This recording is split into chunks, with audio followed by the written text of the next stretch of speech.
संतांविषयी सांगणार आहे. शिवरायांच्या काळात 2 संत होऊन गेले, संत तुकाराम व संत रामदास.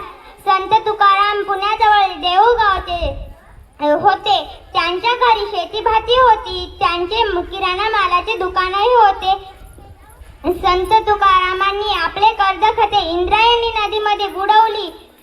संत तुकाराम जवळच्या डोंगरावर जात विठ्ठलाचे भजन करत आषाढी कार्तिकीला पंढरपूरला जात आणि अभंग रचत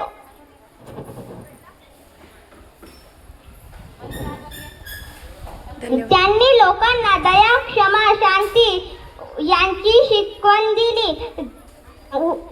त्यांनी लोकांना जे रंजले गांजले त्याची मने आपुले, तोच साधू ओळखावा, देव तेथेचा जाणावा, हा त्यांनी लोकांच्या मनात संदेश बिंबवला.